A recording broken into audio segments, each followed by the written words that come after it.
Welcome to the third act.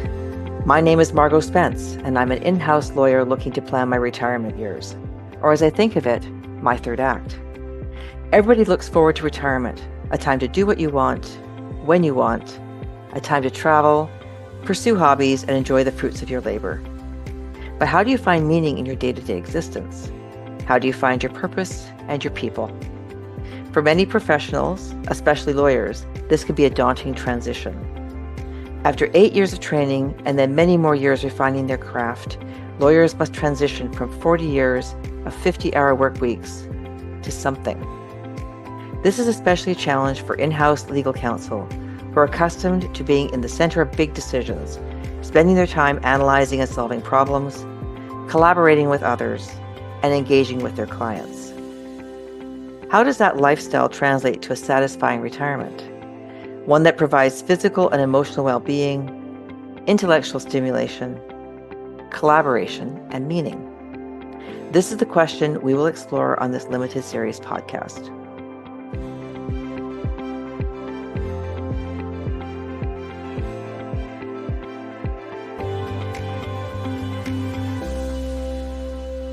Welcome back to part 2 of my interview with Linda Robertson.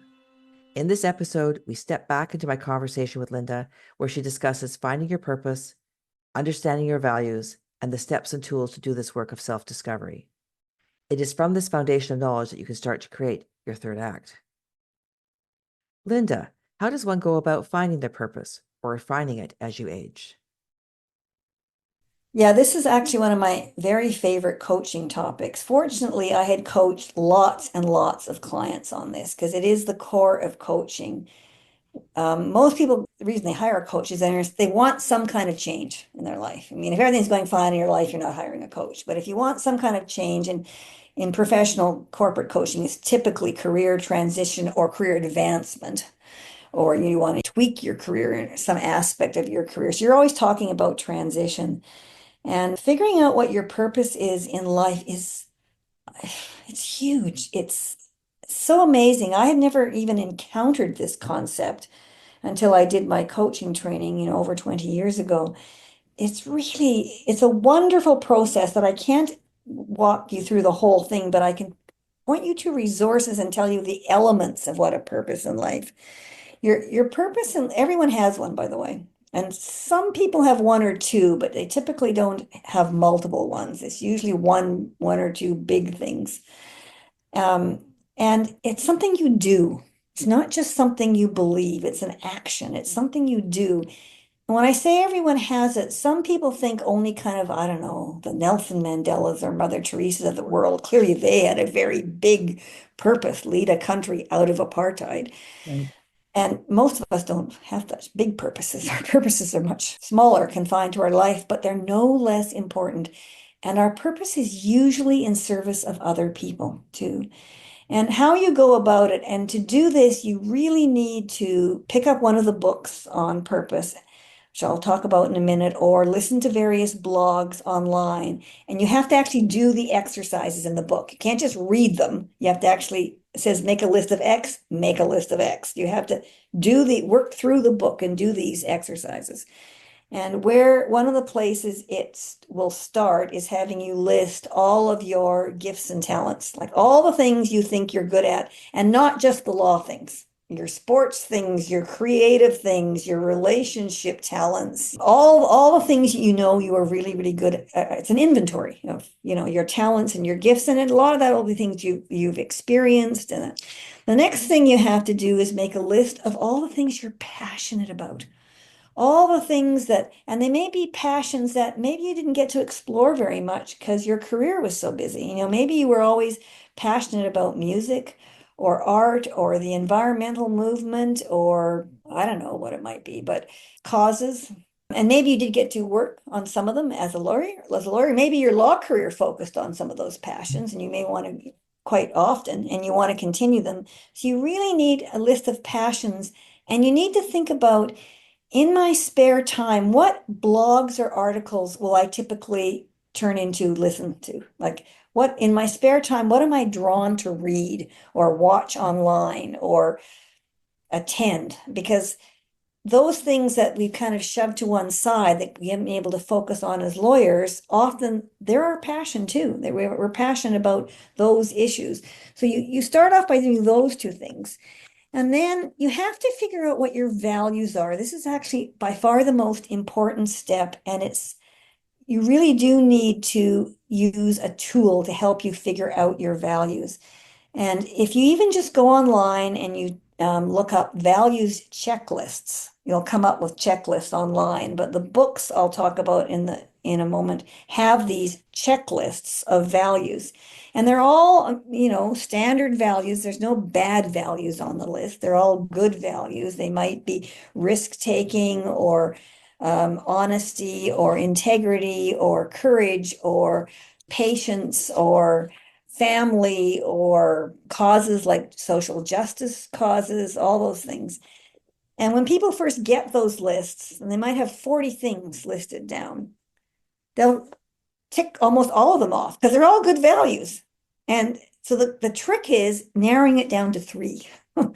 Some people say 3 to 5, narrowing it down to three. So you start to cull through the list and think, yeah, these are important, but what is the core thing? What is a value that if I could not live my life in alignment with that value, I would be totally out of sync with my life? So take a value like honesty. If a person has ever been betrayed in their life at any point, honesty can be such a driving value for them. Like they cannot tolerate being in an environment where people aren't honest. They can't be in a relationship where people aren't honest. So honesty can become a huge core value for that person. A lot of people want to tick off health because we know that without good health, life is very, very challenging. And health, of course, has to be a value for everyone. But I used to say to my clients, health is not one of your core values if you've never had to pay attention to it. If you've had good health or you haven't had good health, but you manage it Mhm. very well, health may not be one of a driving core value. But if you've had, say, a certain disability or a certain chronic illness where you have to, for example, be in an environment of no stress, or it aggravates your condition a lot, or you have to avoid certain kinds of activities, health might be a core value for you because so much of your life must be centered around that. But I actually don't ever recall a single client having health, fortunately, as what was a core value for them. My three core values, when I did this through did a number of weekends on this, it was so enlightening to figure this out. My three core values are curiosity, community, and compassion. And the curiosity is because I endlessly want to learn. That's what I loved about law. You got to learn new things every single day.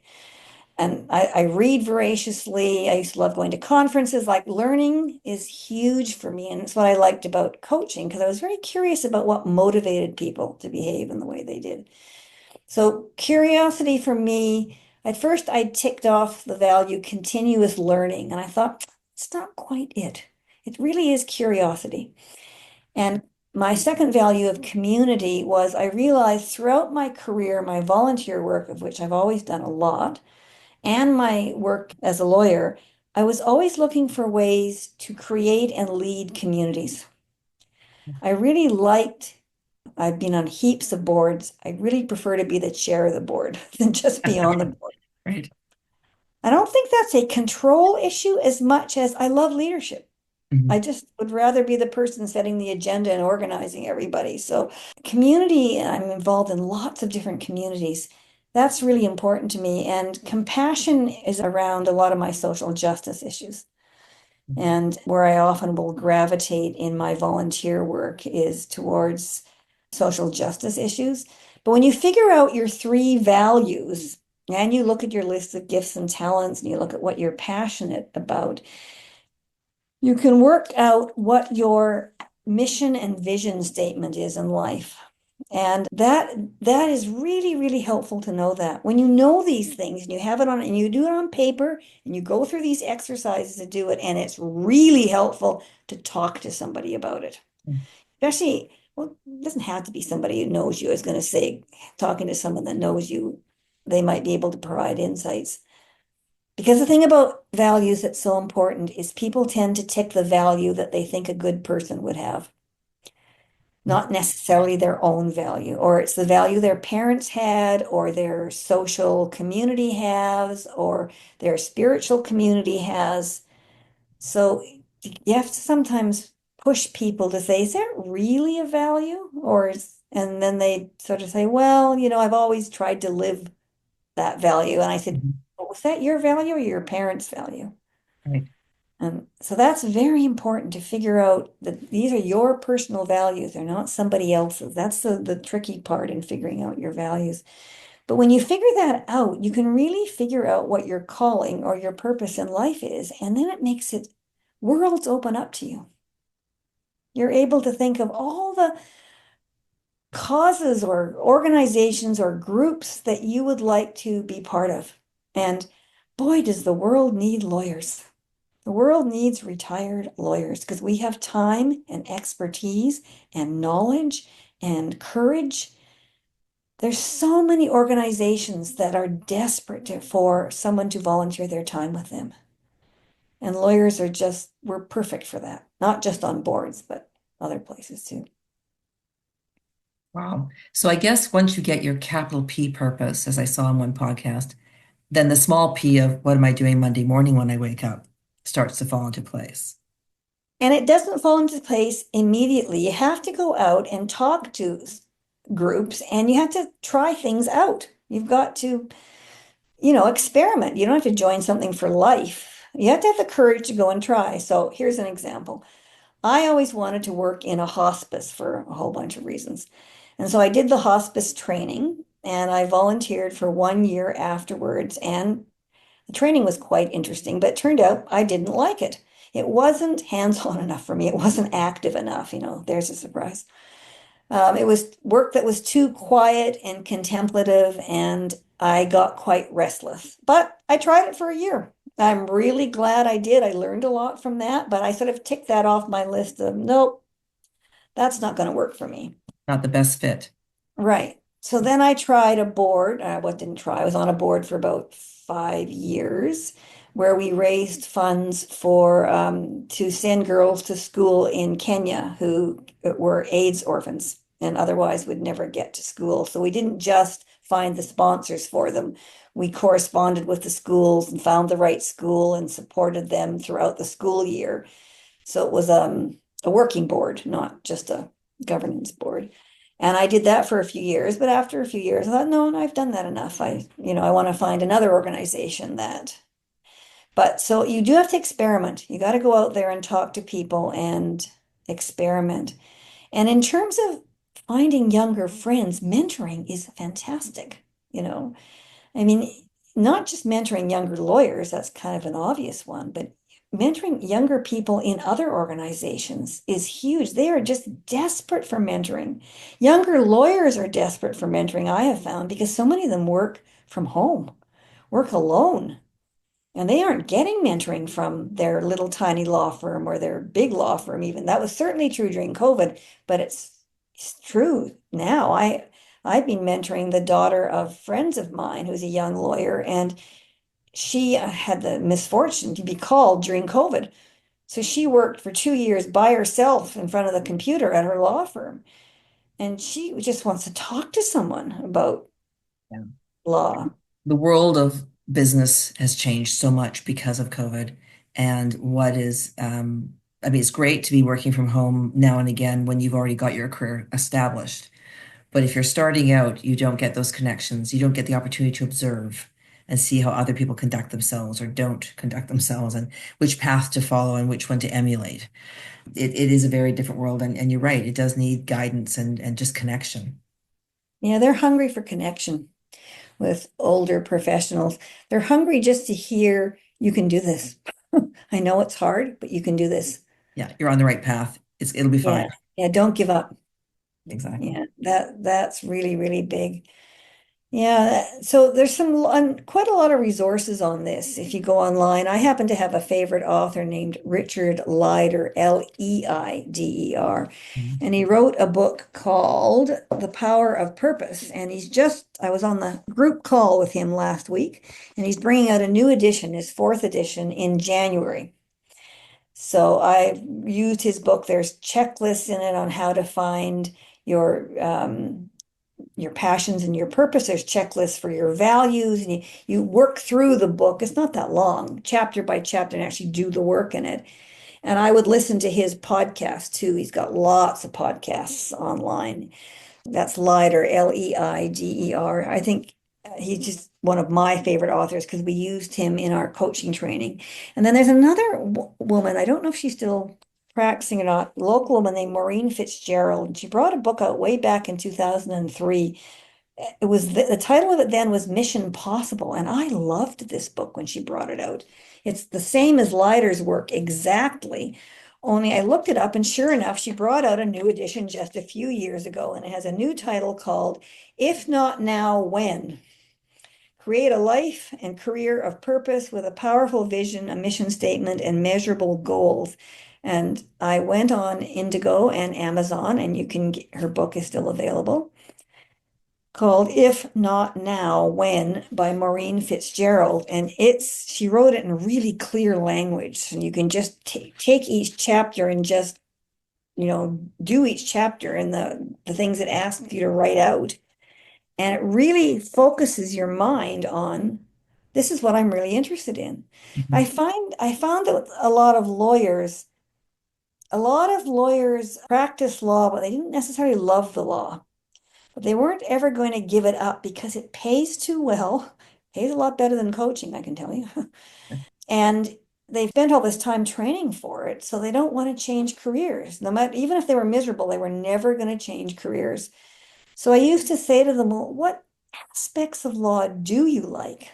And Mhm. so often it would be they like problem solving or they like certain types of clients. So I really liked working with these kinds of clients. And I'd say, well, why? What was it about those clients? And sometimes it wasn't even the area of law that they were doing for the client, like their corporate work or whatever. I like these kind of people. And I'd say, you got to find those people in retirement. You got to find your people. Yeah. You got to find the people you want to hang out with and get involved with an organization that really values you. The great thing about volunteering, I found, is people are so grateful for the time you give them. This is just so wonderful for them because there's such a need for volunteers in our community, especially since women entered the workforce 45 years ago.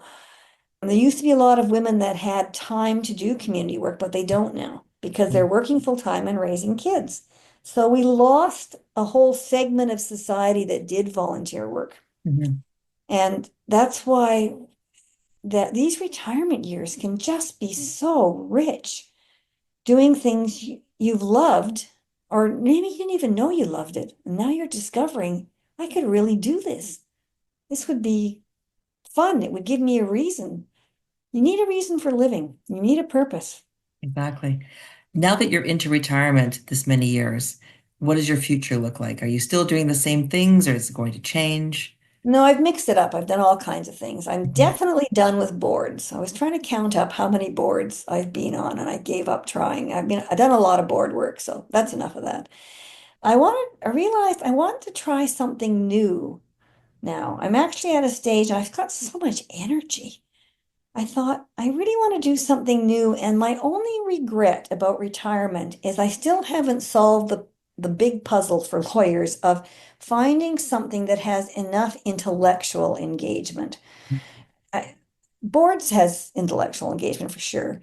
I've taken quite a lot of courses at SFU downtown, which I thoroughly enjoyed, thoroughly gone back to my first love of history and read the books. I read a lot. I'm in two different book clubs, and all those things definitely have some intellectual, but the kind of intellectual demands you have in practice are so different. You don't get to have those really good debates around issues that you get to have in law. And I haven't quite figured that out. So that's my next challenge is there's got to be a group, or I have to create a group. Someone suggested to me the other day. I went, you're right. I could create a group of like-minded friends around some kind of a topic where we would engage in deeper conversation, you Mhm. know? And Yeah.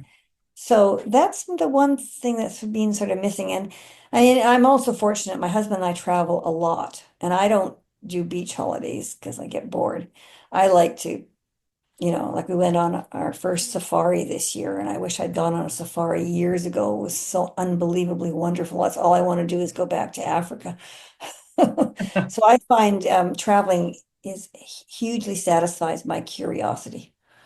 I like going to very places where I get to learn the history and be very involved in the community. And I've known people who've been retired have gone overseas and volunteered, not in law necessarily, but Mhm. sometimes in law, but in projects overseas.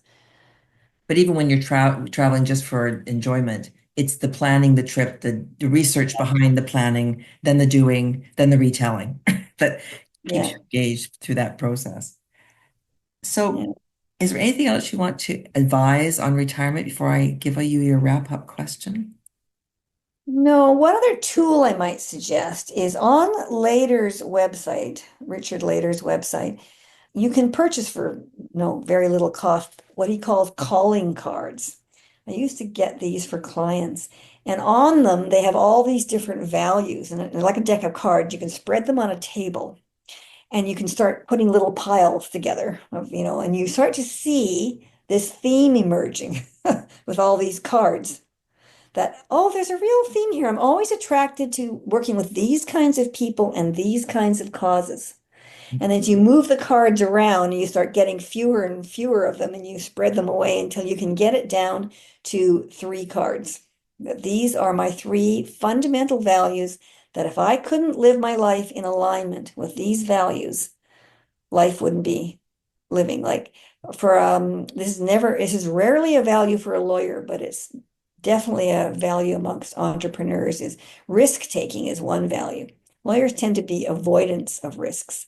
But I had a number of clients who were starting their own practice and wanted to do something quite unique. So taking risks, they have to always be in an environment where they get to take a risk. Taking risks energizes them. So there's things you don't kind of realize are actually a value of yours. So buying this deck of cards off his website it's a fun way to try to figure out what your values are instead of just using the checklist method, which is another way of doing it. And lots of good podcasts I recommend people. The one thing I caution when you look up podcasts on purpose, there's a whole, of course, segment of podcasts that deal with your spiritual purpose in life. Okay. I'm talking about this from the secular point of view, and I perfectly realizing it for many people, a spiritual life is a core purpose. I'm not saying it shouldn't, isn't, it can be, and often is, but that word purpose also brings up a lot of religious websites, Mhm. and I'm talking about this in the secular sense of your purpose in life being really, really worth figuring out. Okay, so now that you have experienced retirement, what do you know for sure about your third act? Oh, it's absolutely one of the happiest periods of my life. The most energized, the happiest. And I loved both my careers. I was not an unhappy lawyer at all. I love them. But it's the freedom. It's the freedom to get to choose every day what I want to be engaged in. But I'm a person who likes to be busy. If I don't have my weekly calendar full of meetings and exercise and meeting people and the groups I'm involved with, I get very restless very quickly. So I have my calendar's pretty full. I keep it full. And if I look ahead and see it's not full, I want it full. But God, I'm so happy. It's just so it's the freedom, the freedom to choose what I want to do and how much time I want to spend on it and to do things I'd always wondered about, you know? What would it be like to try that? Now I get to try it. It's a really great time of life. really great. I'm so lucky that I live in this era where we get to have these extra 25 years of healthy living to reinvent ourselves, Like a over and over again. do-over. It's an extra Yeah, chance. yeah, it's a do-over. And I would say to people retiring, be patient. Don't expect to have this feeling on day one or month one. It takes a while to figure out where you want to put your energy. Mhm. You have to try things. It doesn't, it's not, I remember my first day in retirement from my law job when I was 49, I was so depressed. I thought, well, what do I do today? Like I've been used to having every minute, second of my day planned for me. What on earth am I going to do? I was completely restless. I had this list of things I was going to get organized about. I thought, I don't want to do that. No, That's boring.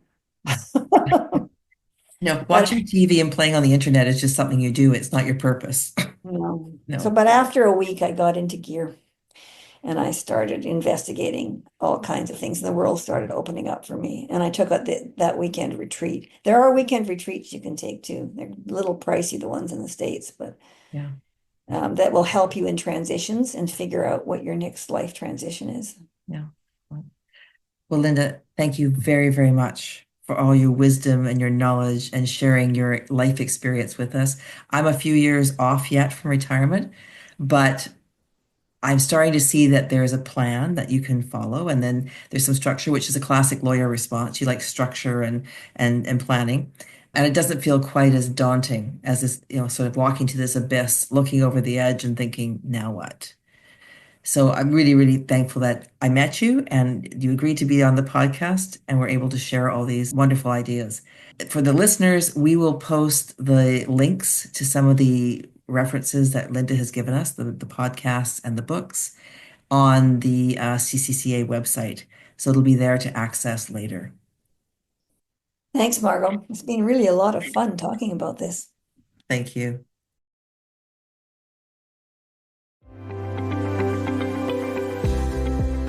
Thank you for listening to The Third Act. The creation of this podcast has been made possible with the support of the Canadian Corporate Counsel Association, who has provided the platform to publish this podcast from the ancestral, traditional, and unceded territory of the Musqueam, Tsleil-Waututh, and Squamish nations, whose historical relationship with the land continues to this day. I also want to acknowledge the support of Dr. Wilson Kwong of the Inspired Dental Group. The Inspired Dental Group is located at Oak Ridge Centre and downtown Vancouver, both located in British Columbia. Dr. Wilson Kwong is an accomplished, forward-thinking, and patient-centric dentist with 35 years of practical experience. Motivated by the principles of trust, integrity, customer service, and clinical prowess, Dr. Wilson Kwong created the Inspired Dental Group 15 years ago to serve the community of Vancouver, British Columbia, Canada. This podcast would not be possible without the technical skills of Alex Worden of Webcast Guru, and of course the generosity of the lawyers from across Canada who agreed to be interviewed. We'd love to hear your thoughts on this limited series podcast, or in retirement in general. Please join me for the next episode of this series. Until then, I wish you happy planning for your third act.